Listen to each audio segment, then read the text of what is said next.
Victoria, thank you so much for joining me today. Thank you, Arlena. I'm so excited to be here. Thank you for having me.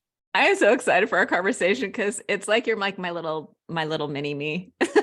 Yeah, I really do feel like we've already connected on so many things that I'm really excited to see where this conversation goes. Listen, this one's gonna get juicy. This one might be slightly controversial because people that know me know that I'm a 12-step advocate, but I'm not religious about it, right?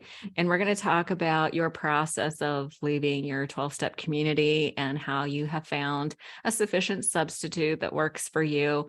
I think this will be a validation for people who are like, yeah, this didn't work for me.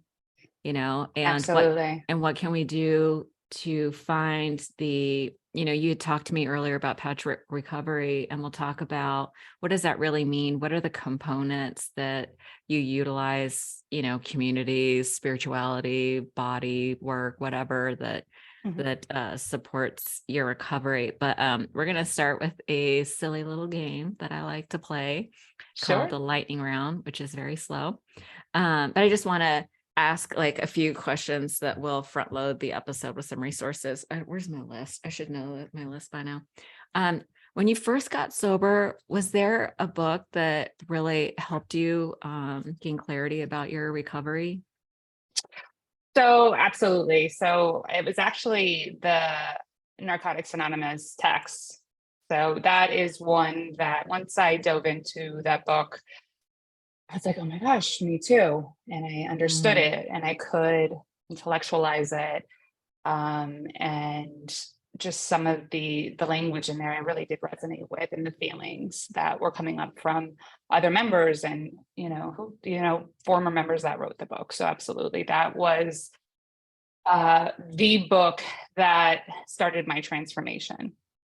Yeah, there's the whole, it's so funny because the circumstances are often so different. Like how people present on the outside are so different. Like I can't tell you how many times like I went to a meeting or like at a rehab facility or whatever and walked in, I'm like, these people are not going to relate to me. But as soon as I start talking about feelings, everybody gets it. Absolutely. Absolutely. Circumstances are different, but the feelings are all the same. Absolutely. And I do believe that. Once you can really unzip and get, step into the vulnerability piece, it takes a huge amount of courage. But I think that the desperate become sweetly willing. So I was desperate and I was sweetly willing to say, hey, I don't know what I'm doing. I don't know how to do it. How do I get out of this place? Yeah, the gift of desperation, as they call it. Absolutely. Man, ain't that the truth? It is. Do you have like a favorite quote or mantra that has helped you over the time? I mean, mine's obviously one day at a time. I was just, one day at a time. I have a mug. I have it around my house. 1 second at a time. That again is what those little sayings, those little cliches, I took to such heart when I started my journey. So one day at a time, I really had to take it a second at a time sometimes. And I really had to incorporate that mantra into my life. And it worked because a lot of times I think that, at least for the disease of addiction is pretty conniving and sneaky and can dress itself up in such a way that leaves you like, to project into the future, but what's going to happen. And then you, as a result of those projections, then you're picking up, right? Whether it be fear-based or wanting to belong. Mine was, I'm 19 years old. Am I really going to be like abstinent for the rest of my life? So that's why that mantra for me was so vital. It's like, I have to really take this one day at a time and really practice it because I am young, but I do realize that I am not the typical 19-year-old, girl at the time who, was, I guess, what would we call normal these days, right? The normal, typical 19-year-old who was exploring. Mine was just different. My experience was different. So yeah. That's man, you were young. Yeah, I'm actually celebrating on Monday, 19 years. So, which is wild. Yeah, which is wild. And, I got clean at 19 and I'm celebrating 19 years on Monday. And it's been a wild ride with different turns. And I really do feel like it is a roller coaster ride. And sometimes I had to get off that roller coaster and try different ones. So I guess Yeah. we'll talk on that one today. Yeah. Well, the different roller coaster. Yeah. Life is an Yeah, the amusement different roller park. coasters. Yeah, Life is an amusement park. absolutely. There's more than one ride. Exactly. um, what was I going to say? Oh, when you were talking about the 1 second at a time, I remember like that came in handy for me in the beginning when I was trying to, when I showed up, I hadn't had a drink of alcohol for 5 months, but I was smoking weed. Um, Mhm.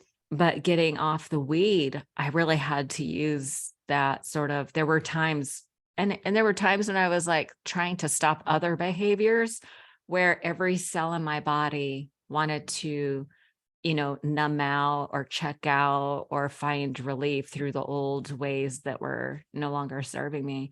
And I really did have to do it 1 second at a time sometimes, but not very often, right? Like, Right.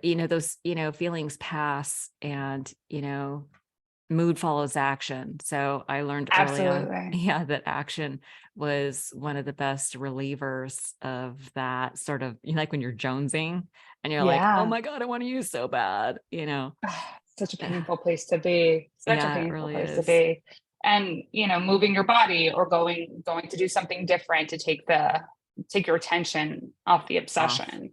Yeah. Yeah, absolutely. I remember praying for the obsession to be removed. And it just brings me back to a whole bunch of feelings. So just grateful I don't live there anymore, Yeah. and I don't try to escape my reality and the pain that I was trying to run from. Because ultimately, that for me, that's what it was. It's being able Pain. to just sit with me and Yeah. deal with my feelings that I didn't know how to navigate. Yeah, so just one step at a time, one moment at a time, all of it. Yeah, All of absolutely. that. Yeah. Speaking of self-care, do you have like a daily or weekly self-care practice? I do, and it's become a non-negotiable for me in my life. It's incorporated of mind, body, spirit. I feel I am my best self when I do practice in those components. Yeah. The mind component for me is I am constantly seeking. I'm constantly seeking to learn more about any of those areas. So to the educational component for me, I am somebody that likes to chase the dopamine rush. So Girl, me anything, too. anything fresh, new, I'm all about. Like, tell me, I want to learn more. Like, I'm a Yeah. sponge, and I've been that way my entire recovery. And I'm a high achiever, and I want to learn and perfect and create. So that mind component. Typically, I'm reading, I'm watching YouTubes or podcasts, or now I just signed up for school. I'm going back to school. Are you? What are you Yeah. going to go back to school for? Actually, psychology or social work. So I'm working towards the credits, and Yeah. I'm nervous because it's been 10 years since I've gone. So going back to school, because I do this on my own time. So why not just learn what I love, and just really go for? You are I'm just cracking me up.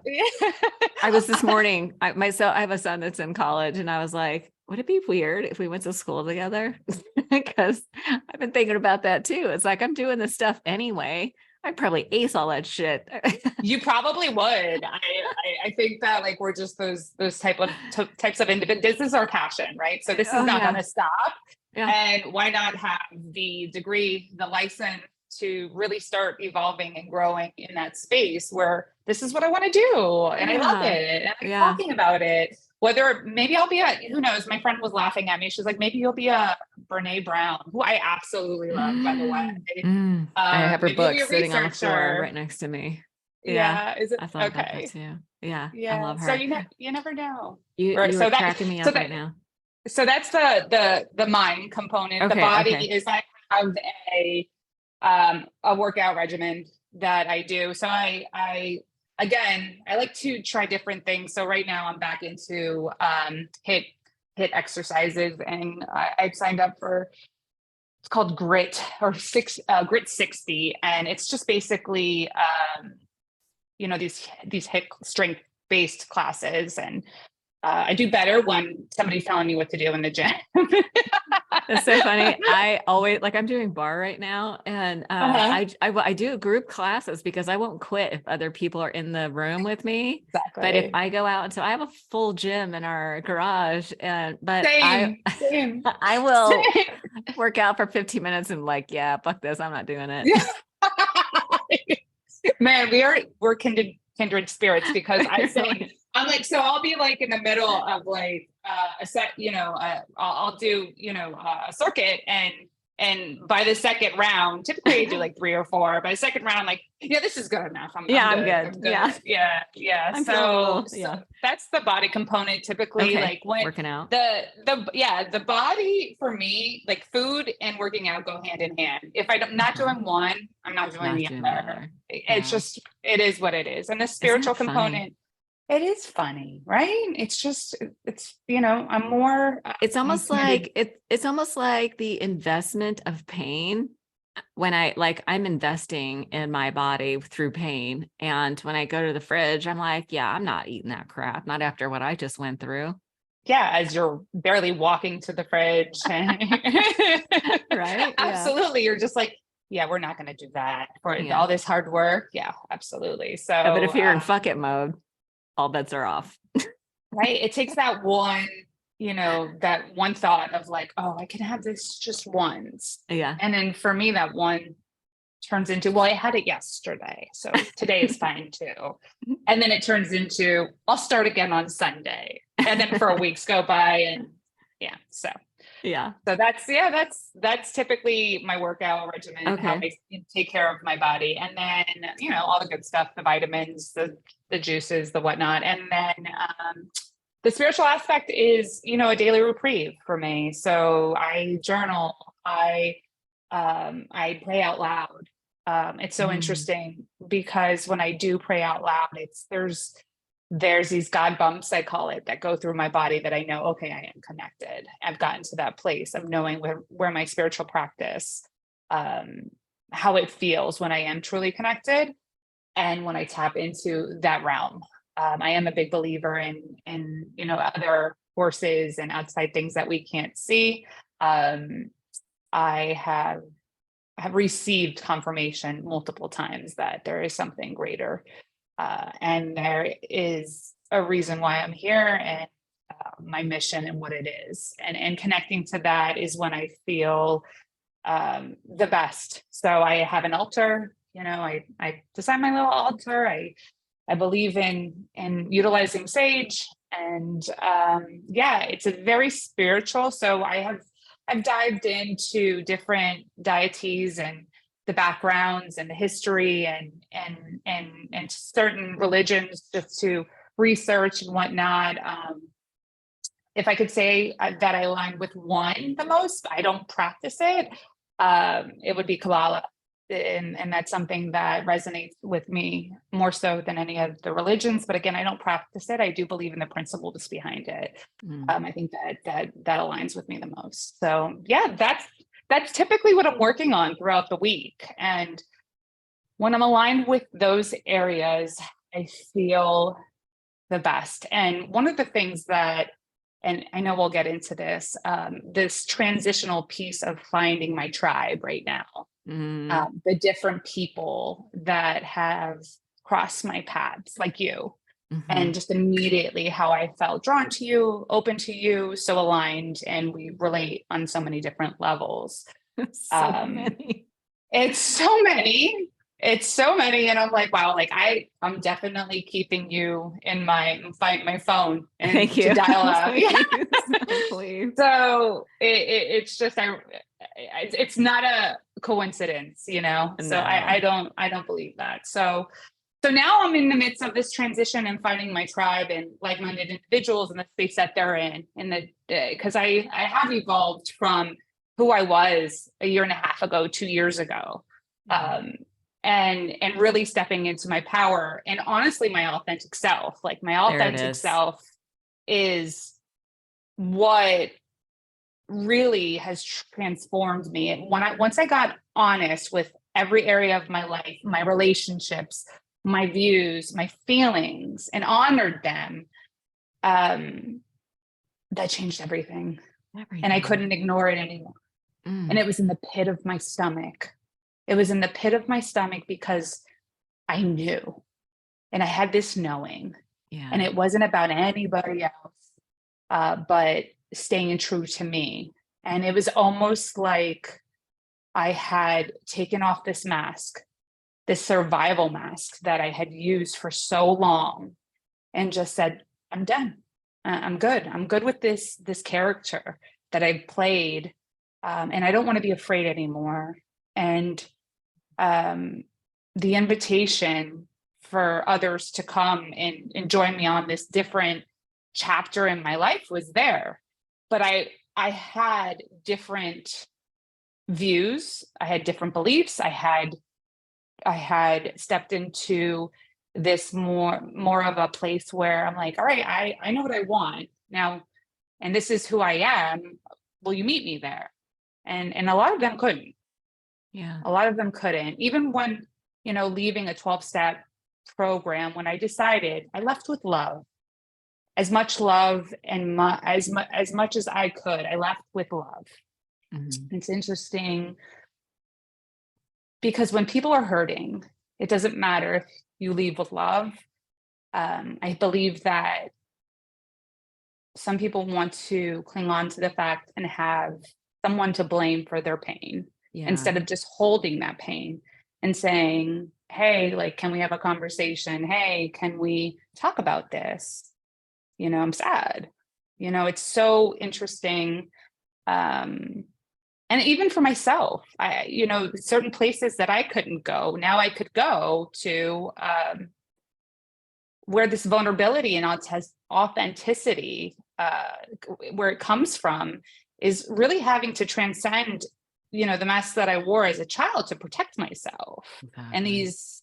these hidden, like these intangible like these fears that I had, this intangible, it was an energy of protection. If I said this, I know I'm going to get a reaction like this. Mhm. So yeah, so as I evolve, it hasn't been an easy, process to evolve into this space, but I have a very clear knowing of what I want now more than ever. It's Um, huge. yeah, and it's liberating and it's freeing, but sometimes it's lonely because Yeah. can you meet me there?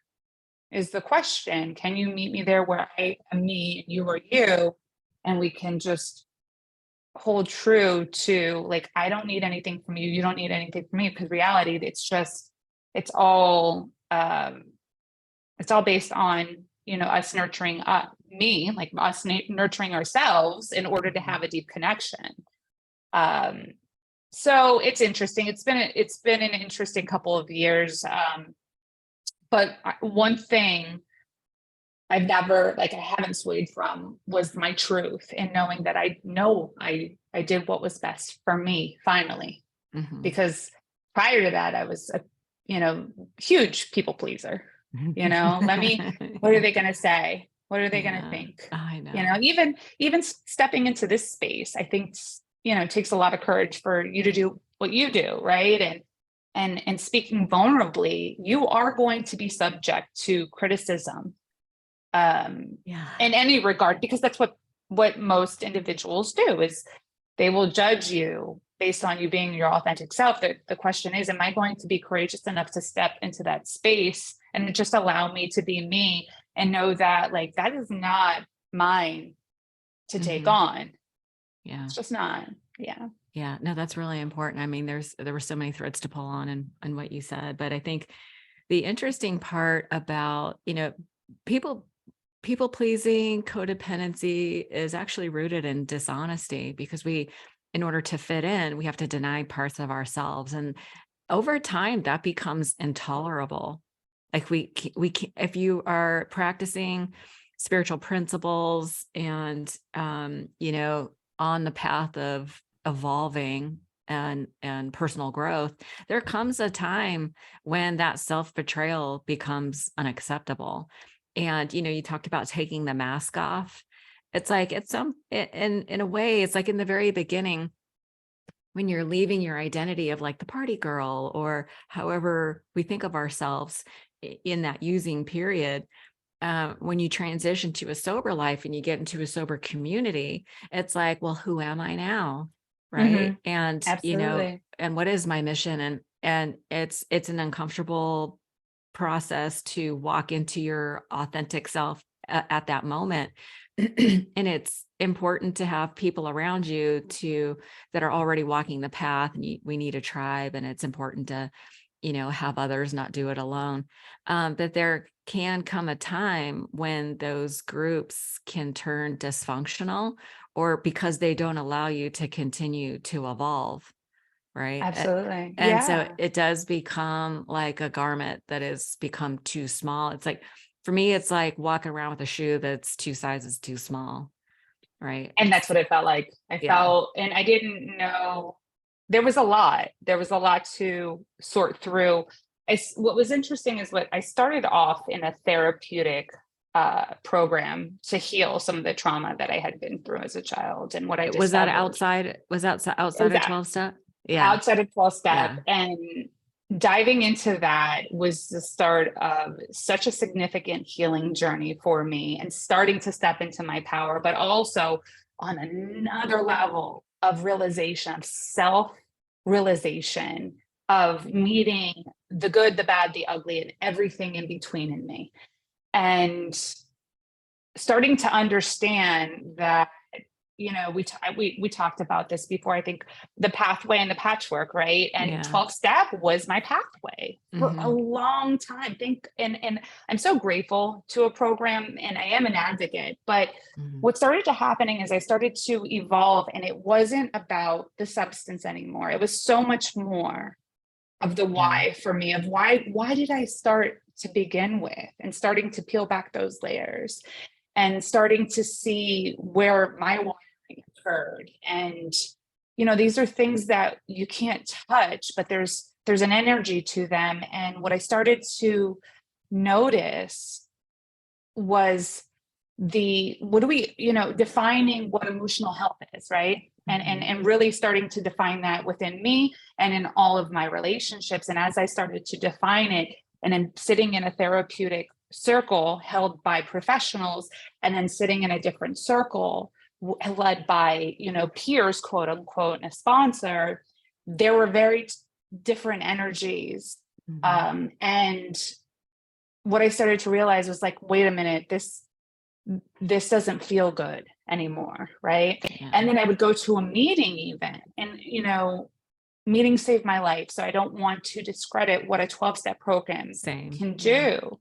Yeah. It saved my life, and I needed it at the beginning of my recovery. But as I said here, I'm looking for more aspects to incorporate in my recovery patchwork. And going to the meetings, even like sitting in the meetings, there was this language and there was this energy of a victim mentality of that I didn't resonate anymore with it. And Hmm. even the book that I read, the book that I hope that everybody reads when they initially embark on a recovery journey, the language in it started to not resonate with me. So what I realized was this.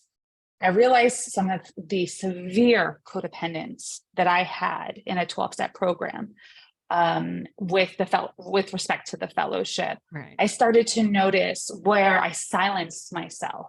I Mm. started to notice the dynamics that were not healthy, for me.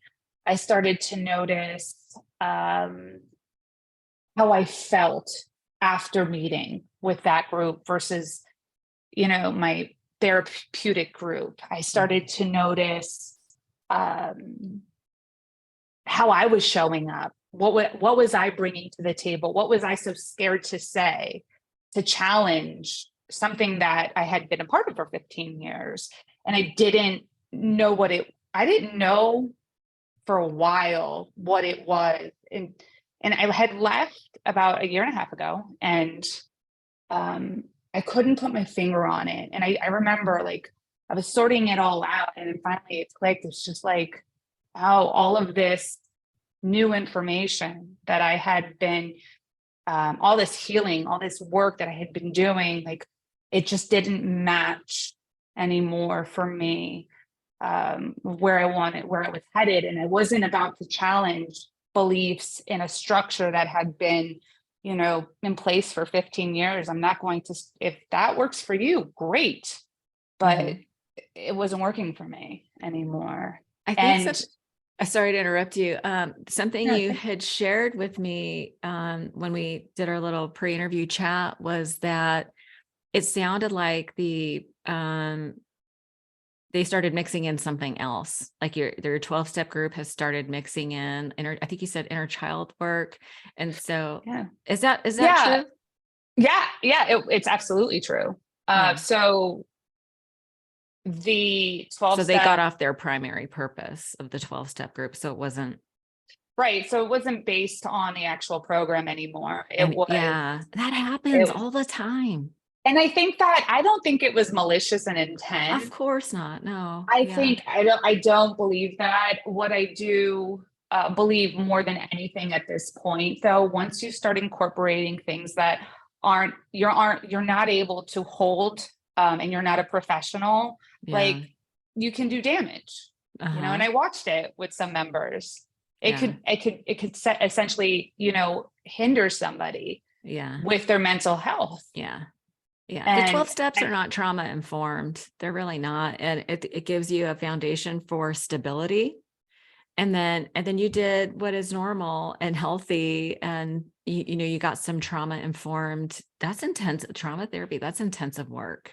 Right. And it does it change was, you. Like that's the whole point.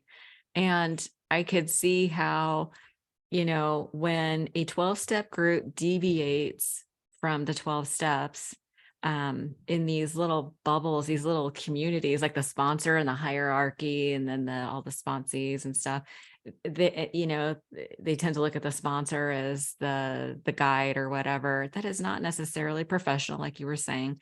And they start incorporating other things. I think it speaks to a couple of things. One is like the natural tendency to want to evolve and absorb other information with people that mhm, you feel safe with, but mhm, also that if you are not a professional, that can turn toxic, for lack of a better word, or dysfunctional, right? Like, absolutely. Yeah, and I could see absolutely. how like you were getting healthier and the group lost its primary purpose. It was no longer only about 12 step. It became about other things. Yeah, absolutely. And what I have found is, I'm not unique to this at all. There's other groups, and there's a lot of unchecked, I would say, unchecked power and unchecked Mhm. ego that comes into play here, Oh my right? God. So, Yeah.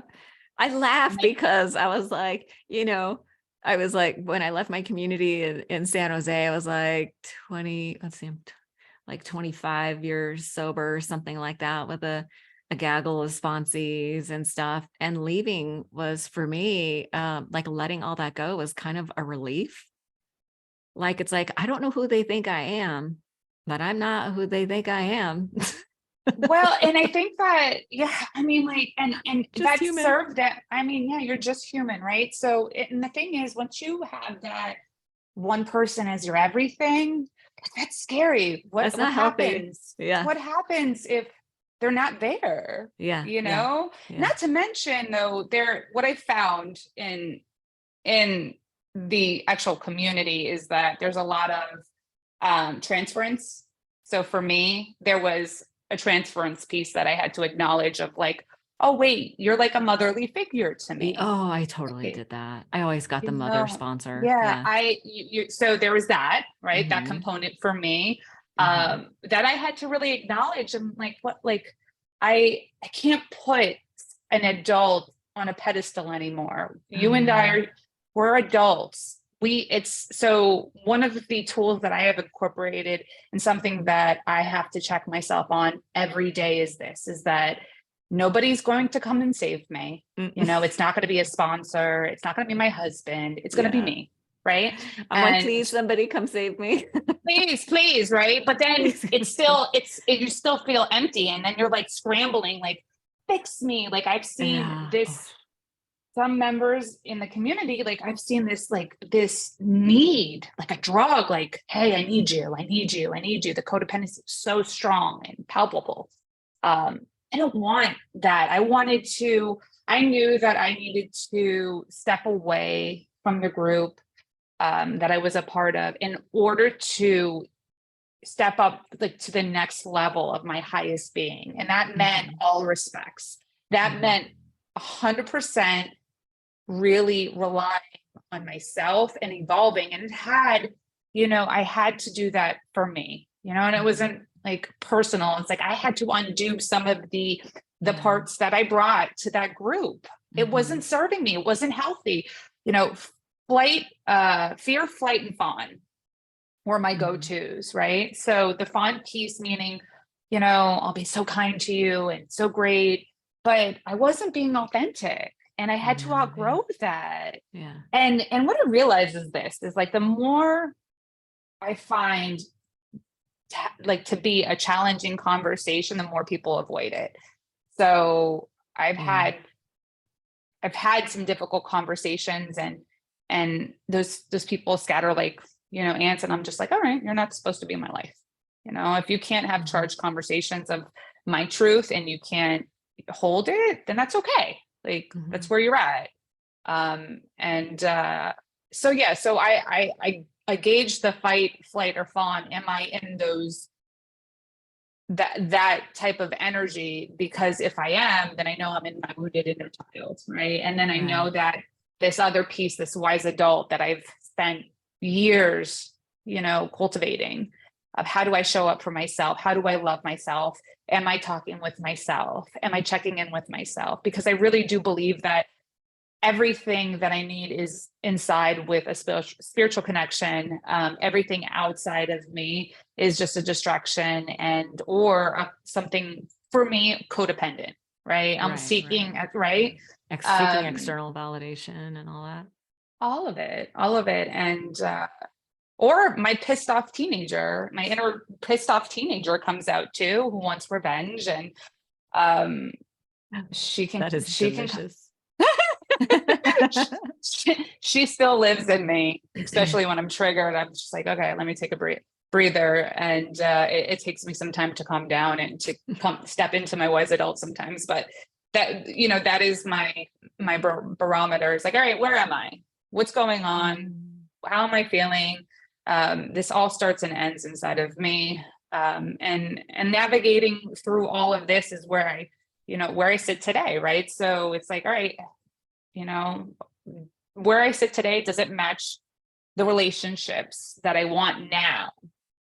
And I got to tell you, all these amazing people are coming into my life, like unexpectedly, like that can have these levels of conversation that are seeking the same things, but aren't looking for somebody as a crutch, or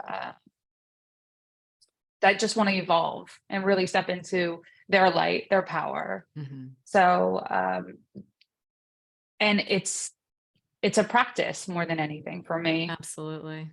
It's all reflection. So yeah, it has been interesting to navigate out of that community. There has been a lot of sadness, a lot of grief that has come with that. A lot of grief because, again, trying to just be true to you. You don't want to hurt anybody. Right. But you indirectly do by your choices. Well, the grief is a reflection of how much you loved. Right. Yeah, and we love, and I want to make the distinction between the program and the fellowship. I still am a strong 12-step advocate. And sometimes, like, the people just need to change, because the truth of the matter is the fellowship is made up of people that have mental illness. I mean, myself included. I don't say that in like a condescending way, but we're all evolving at different rates and have different experiences and bring different, variables to the table. And it's just, it just is what it is. And I still feel like I need people. There's that saying that you Absolutely. can't read the label from inside the jar. But I did find that in early recovery, my community was based on a hierarchy. Or it was like a ladder. There were people ahead of me, people behind me, and in a way, it's sort of a nice, you're linking arms and you're reaching ahead and you're reaching behind, and it feels very inclusive. And but there does come a time when, it sounds, and I don't mean to interpret your experience, but it does, I have experienced like there comes a time when like there are certain things that just like the community itself doesn't feel good anymore. And having to find new people, it's not easy. But I just want to acknowledge your courage to be who you are and make space. Like you're making space for like new people to come in who can match your energy, like me. Yes. Yes, Not to be totally absolutely. self-serving, but I just have seen that, over and over again Absolutely. when people Yeah, step, and it happens in relationships too. I'm sure you've seen it, right? Women that like evolve and work really hard to grow, and then their relationships, like their romantic relationships, change. absolutely. And I think that this is just par for the course. When we evolve, we keep growing, we keep changing as individuals, and you never know, our our paths might cross. I'd be happy to sit with any of one of them and sit down with them and have a cup of coffee. I have no fear about having a conversation at this point with them and sending love and wishing them all well. It just didn't work for me anymore. And as you said, like I'm somebody that struggles with mental health too, and I wish that conversation would have been um, brought up in more meetings, but I know it's an outside issue Yeah. Yeah. because I did struggle and I didn't even know what it was for a long time until I had my first child and had severe postpartum and whatnot. But going back to the fellowship, there is this triangulation, I would say, that happens, right? And that is something that is so prevalent, in the community and outside of the community, and this function of, well, if you're not with her, we're against you. And if you Ooh, did that's not this, good. and if you did this, we're going to do it tenfold to you, which has been my experience. I've had that as I was exiting, like a situation that occurred, and I was like, whoa. And it was on social media. And I was just like, Social media. and I Man. thought to myself, I was like, wow, Yeah, that's not, and wow. those aren't people who are practicing the program. That's not like Well, if you look at no, things like no, if you look at like if you could just Google principles of the 12 steps, there's like a principle like honesty and humility, and right. like the humility of saying, I don't know what's right for you. God bless you. Like, why would I Yeah. be attached to what you do? Like it really makes no sense, especially in the confines of 12 step, when the whole point of 12 step is like, the ego has to be smashed and we have to find a higher power, that, and it's typically a loving one. So Yeah. that's definitely like they're proving your point that they're the sickness, it has turned toxic. Well, it was, and there was an individual who acted as the bully, and I just couldn't hold that energy anymore. And the response that I got was, that's just how he feels. He's allowed to feel that way. And I just was baffled by, like, all right, like this is not healthy It's not anymore. okay. And Yeah. then and then Abuse if is you not don't never okay. and then if you don't do this, you can't go here. Yeah. So they were it's like, wait, what? This is a voluntary 12-step program. You Yeah. know, I Yeah. have 3 kids, a husband that's on, gone half the week because he's a firefighter paramedic, and I got a lot going on. So if you don't do this, you can't be a part of this. And it got to be where it just didn't feel good anymore. Like, Yeah. Yeah. and if you didn't respond here, you were getting kicked off the chat. And I Yeah. was just, And And I think you had mentioned that it was a retreat that was not a 12-step retreat. So it's just a case study. And when people bring other things into 12-step, how quickly the 12-step, like the primary purpose, gets lost, and are actually going against the very thing that they're defending. That's so cuckoo. Yeah, it wasn't 12 step anymore. It You wasn't. know, and Yeah, that's the bottom line. It it wasn't. wasn't, Yeah. and they can label it however they wish. But it didn't feel good anymore to me, and it didn't align, and it just wasn't for me anymore. So Um, can we transition? I don't want to bash. Yeah. And I feel like, thank you for being so respectful and treating this with such kindness and compassion. Um, because it can get to be like a heated topic for people. And I just appreciate that you have like kept your heart open. That line, lead us not into temptation, but deliver us from evil. I feel like the evil is the separation and the temptation is to close your heart. And you didn't do that. I think that is so amazing. Like you kept yeah, your heart open. for the most part, yeah, absolutely, and it still is open for them. Boundaries have been put in place, though. That's the Yeah. difference. It's like Yeah. I didn't Which, have any before. which Um, facilitates an open heart. Yeah, absolutely. Yeah. Absolutely. And it's not about bashing. It's just where I am headed didn't feel like aligned with where they are and where Yeah. they're going. And that's okay. And, That's well and, said. yeah, Yeah. and that's okay. Yeah. So let's talk a little bit about what patchwork recovery means to you. And maybe we can talk a little bit about, the work that you do with aware recovery care. Um, but let's start with what patchwork means to you, because there are some elements that, you mentioned about the Madi, mind, if I could even talk, mind, body, spirit. I'm sure that's a big part of it. Where are you finding your community, or what does patchwork recovery look like to you today? So I want to give credit where credit's due. So Dawn coined the term patchwork from She Did she Recovers. So really? Yeah, she I coined had heard it. it from her She daughter coined it, Taryn, and and I was like, yeah, she coined it. And we actually aware. We partnered with She Recovers to have a discussion yeah. on patchwork recovery versus a pathway. And I'm Oh, so grateful. She's one of the ones that, so she's the founder, co-founder, along with Taryn, yeah, who started She Recovers. And I'm so grateful that I crossed paths with Dawn, because the conversations are just so rich with her. And yeah, again, it's just like chatting with you, like you get it, you yeah. I understand. love Dawn. And we have such great conversations in regards to patchwork. I didn't have the words, but she labeled it, and I was like, that's where I am. I That's know. exactly where I Yeah, am. And so yeah, to start with that, so this patchwork is actually similar. It's interesting because the model of aware really has a patchwork of framework around it too. what So is, I'm sorry, I'm not 100%. I should have done my research, my bad. Now no, everyone no knows. worries, no What is worries. what is what tell me about aware recovery care. What is it? So Aware is an in-home addiction treatment provider. In home, okay.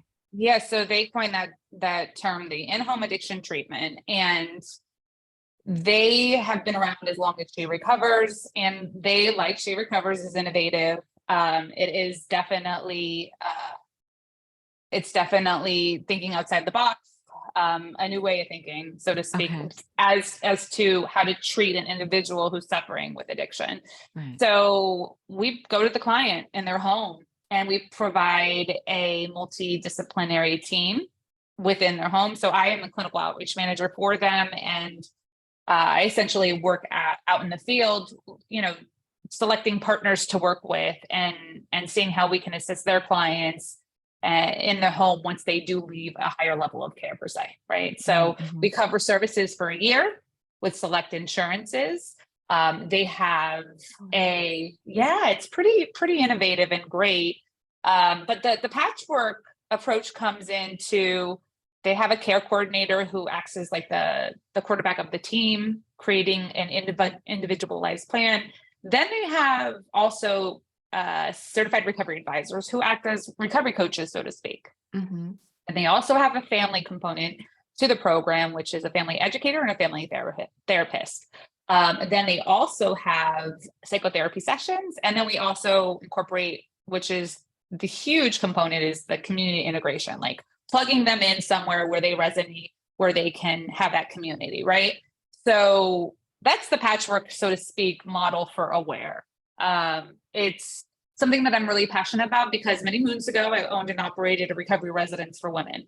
I Oh, did it for did almost a you? decade. Yeah, I Oh, almost did 10 it for years. almost 8. So I'm shaving, a little Eight less, but years is a long 8 years, time. Yeah. 24 beds. And it was one of the greatest gifts of being in this space. But holding that energy for years and years and years, and then losing women to the disease and burying them and packing their things and finding some people, like that is something that I can't even convey, that trauma stays with me, You that I couldn't found get. people? I didn't find them, but they were in my house, and it was heavy. It was heavy, and we had to call the Oh, family. My manager did. It's. that's I'm so in South. traumatic. I'm in South Florida, so I don't know if you know anything about the industry, but the industry down here, there is like, I could throw a rock and hit 3 treatment centers, right? So there's so many treatment providers Oh, down here. fun. It's known as the recovery capital in the United States because everybody comes to Florida to get clean. Okay. So stepping into that space and providing services, I quickly saw, I'm like, this is not going to work. These women were coming out of treatment after 60, 90 days, and life would hit them at full speed. And they scrambled and they were just like, I don't want to do this. And they would go get high.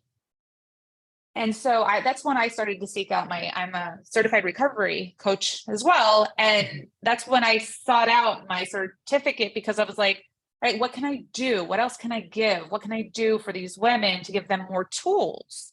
And I learned a lot and I gave a lot. And I didn't know about Aware then, but I knew there was a missing component. And I knew that there was so much more needed to help someone throughout their first year of recovery. I don't know if you can relate to this, but my first year of recovery, it was tough. I had to manage, like, how to do just general things and all these feelings and pressures and rent and working and, breakups, all the things, right? So Aware comes in, we're meeting with the client 2 to 3 times a week in the home. We're working on recovery goals. We're talking about what's going on with them. We're drug testing, and we're providing more support when they need it, whether it be life challenges, recovery challenges, relationship challenges. We want to be there because that's real and it's overwhelming. And we're doing it completely, they are doing it, we're doing it completely abstinent, right? So that's what we want to do. And we do it for 365 days. And then we try to just work ourselves out of a job and say, hey, listen, look, you did it. You're over a year clean. Like, live your life, use the tools, and start incorporating more tools in your tool bag, right? And that's where, I'm a firm believer of this program because of what I've seen it can do, but what I've also seen as a provider at one point of what was missing. So, and just shifting gears here to my patchwork is like, I have a really big toolbox now of all kinds of different things, right? So I think a patchwork for me at this point has been just adding these different components over the course of my recovery. And one of them is what we touched on, mental health. And that's something that I have to manage daily too. This is just not, that's a part of my recovery patchwork. It's something that if I'm not vigilant on certain things, I know it can go south. And I have to manage that. So I do that with a therapist, with a psychiatrist, with taking care of my body. One of the biggest things that has changed for me with my mental health is when I am working out, I feel my best mentally and physically, without a question. Yeah. It has changed my life. And when I stop that, I suffer. I Yeah. suffer greatly. So my medication has to be working out, going outside, getting fresh air, planting my feet on the ground. Like that is vital for my well-being. So that's one of my patchwork, and educating myself. Therapy right now is really not therapy. I have more of coaching sessions than anything to fine tune certain areas or, rewire certain areas in my brain, so to speak. It's like I've done the trauma work. All right. What kind of, can I interrupt you and ask you what kind of trauma did you like do? EMDR or hypnosis, or what kind of trauma work did you do? So my therapist specializes in something called personal transformation intensive, and it's based out of the Wellness Institute, and it is a intense program. So it incorporates hypno, breath work, cognitive therapy, dream dramas, psychodramas. And when I say intensive, I mean intensive. So they have 3 parts to the personal transformation intensive program, and it changed my life. Like, if I can tell you that 2 things that have fundamentally changed me as a human being is me getting clean in a 12-step program and really applying the principles and working the steps and going into personal transformation intensive. Those things have transformed me to a level of being able to sit here today and have a conversation with you and speak my truth and my vulnerability. So it's 5 months, each component. The component is 5 months, and one weekend for 5 months, you were there from 5 until Sunday, for Friday at 5 p.m. till like Sunday till 7. And it's straight therapy. And in between then you have like little check-ins, but I will tell you, it's the best gift I could have given myself, because I worked on so much of this victimhood that I was stuck in, right? Like, don't you know, this happened to me. And don't you know what I came from? And I wanted to transcend that. And I needed space to really let that all out. The anger, the shame, the pain, the sorrow, the grief, everything that I had experienced up until those 19 years of life. Right. It was filled with a lot of pain. Primarily, and that's just being real. Like, I didn't really have a lot of joyful moments between my childhood and my young adulthood. Not a lot. We didn't really even touch on, how we even got here. Do you mind just kind of going over maybe some of the components of your childhood that were like so painful? I feel like childhood sets the stage for the rest of our lives, and coming to grips with that can be really intensive. But what led you? What was like the cause of your addiction, do you think? So I inherited a lot of generational trauma, I would say, and it was passed down to, my parents. I'm first generation American. My parents were from South America, and my father came from an alcoholic home. He then became an alcoholic himself, mentally, physically abusive. And I am the youngest of 6 girls. So my parents had lots of children, and there just was a lot of insanity. I'm the youngest of the 6. And so my parents were a bit older, and my dad was really hard into his addiction. So I experienced a lot of trauma, where it wasn't recognized, it wasn't validated, and still isn't validated to this day. Oh, they still haven't, your father still hasn't acknowledged his Well, behavior? my father passed about 15 years ago due to pancreatic cancer, and my mother's still alive. Yeah, my mother's still alive. And anytime I bring up anything, she's like, let it go. Let it go. No acknowledgement, no validation. No. And I'm never going to get that. And I've had to come to terms with that. And it doesn't matter, because I know what my experience was. And so there was a lot of domestic abuse. There was a lot of abuse in general. So a lot of the ways that I was wired, I've had to undo. I'd had to rewire a lot. Mhm. And I believe that's why I resorted to, and my addiction is to escape the reality of which I, was trying to survive in. Right. So, Right. Yeah. so my mom was a homemaker. My father was the one that worked. And, I have some compassion now as I'm older. I'm a mother of three. I'm a Right. wife. I work full time. I understand the stressors, right? Yeah. So I'm still on this path of forgiveness and compassion, right? But the what was done is done, and I try to just move, I'm trying to navigate how to move on. But because of my childhood, I have the life that I have today as a Mhm. direct result. So, you talk about that duality in life, that darkness, you could either find more darkness or you could seek the light. And that's what I've tried to navigate towards is like, all right, Mhm. how do I transcend this? So I truly have become an alchemist, trying to transcend everything that I came from to provide on an emotional and standpoint for my kids to become a conscious parent. Right. I practice conscious parenting. I'm open. I'm not perfect, but I treat my kids as I would treat you. If I had a tone with you and you didn't like it, and you told me, like, I want to hear that from you, and I want the same for my kid. Mhm. Because one day they're going to become adults and they're going to have a choice on whether, does this feel good to have a relationship with my mother or not? Yeah. Do I want this? Do I want this type of energy in my life? Right. So I'm definitely not a perfect parent, but I do try to just allow them to have their voice because I didn't have one, and Yeah. or an opinion, or so that's a little bit of the background that I have and trying to navigate. All right, how do I heal from that? And that's where the trauma work came in, and having to Yeah. overcome. And I mean, there were significant moments of ingrained in me that they just never leave, No. right? They just Right. never leave.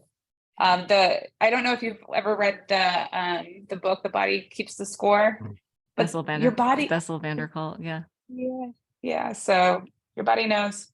The So issues that's are all. in the tissues. It's a long book and it's kind of heavy, but the main message of the book is that the issues, like, that's why somatic work is so important, right? And I could tell you're strong-minded like I am, a seeker. Like, I was like, check, check, I'm a sponge. I often thought about starting another podcast called Self-Help Junkies.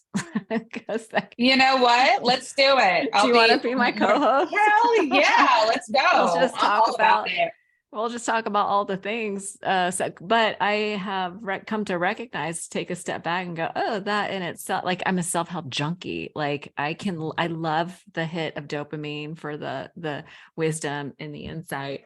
I forgot where I was going with all this, but I wanted to ask you though, when you were talking about like having all that childhood pain and not being able to have that pain validated, it feels like validation and acknowledgement feels like an important part of the healing process. And we don't necessarily get it from others, right? Like, we have to validate our own feelings sometimes, which is not really as satisfying. But I wonder, have you been able to find validation for your pain? Like, was that a component of the trauma therapy that you did? Absolutely. So it's a lot of inner child therapy, Yeah. and and it really was about, how do I parent myself? What am I Yeah. doing to parent myself? And Right. so when those feelings come up, it's not, hey, mom, recognize me, see me. It's like, hey, do I see myself? Right. And all, but that in itself has trickled down into all of my relationships. Like, I can't keep going to people to try to convince them that I am lovable, I am Mhm. worthy, I bring a lot to the table. And I don't say that in an egotistical way. I say that of like, I don't try to hurt anybody on purpose. I know who I am. I know what I bring to the table. And I really just want to connect, right? But I Yeah. can't keep trying to get that from you. I have to just show up with it. And if you can receive it and give it back, then it's a beautiful connection. It And if really not, is. like, Yeah. yeah, Isn't that if not, amazing when you can be in the presence of somebody who like totally gets it and you just feel like, when I first showed up to a 12-step program, I met this woman who was just embodied compassion and empathy, right? And like Right. Brene Brown says, the empathy is the antidote to shame. And Right. I could finally stop telling my business to anybody who would stand still, because she would look me in my eyes, she would hear me, and she would be like, yeah, me too. I totally get it. Or I could see how you, Mm, man, the most magical words, I could see how you'd feel that way. And I was like, absolutely. thank you. Like she Yeah. received it, and like, Right. and it was magical. And for me, that was the healing that I needed, because I feel like we all have like this need to be seen, heard, and understood. And when you don't get it from your parent, like if there's a mismatch between who you are and who your parent is, like, and communication styles or love languages, yeah, we embody that. It becomes like a need, like I need to be Right. validated. Yeah. And Yeah, it's I think, not a, and I do think that like you want that encouragement in relationships, especially from your parents, but I think that's Mhm. earned. I really do think that's earned. That's not something that just you give away. I think you have to earn the privilege to have somebody, give you that space of them Yeah. and be and feel safe enough to go into that space Oof, with that's it them right there.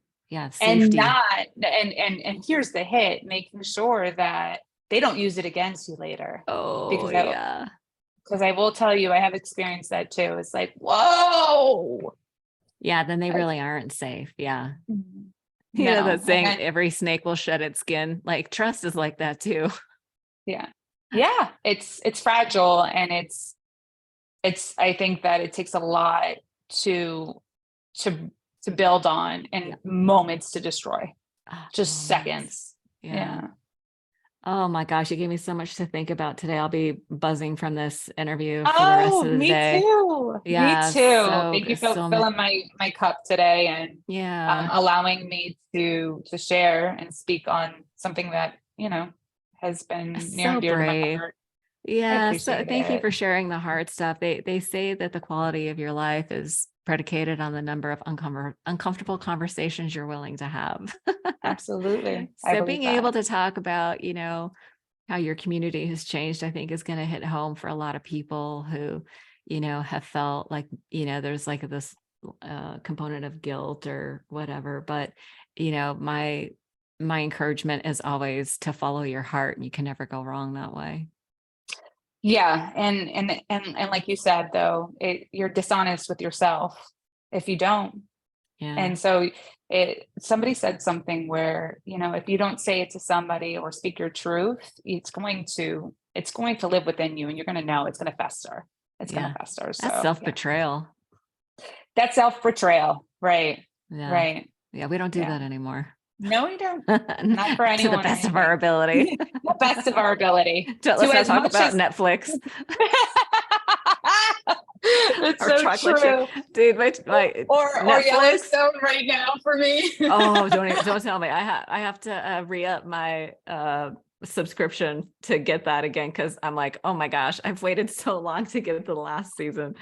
I'm Oh my afraid of the gosh. spoiler alerts. But anyway, thank you. It was such a gift to spend time with you today. And I just really I'm so excited I'm gonna see you in Chicago, right? Yes, At the She yes, Recovers you convention. are. Yeah, I'm we'll so we'll go we'll excited. go dancing with the silent The disco. Can't silent wait. disco. Girl, It's that gonna is be my great. favorite part of that Yeah, whole yeah.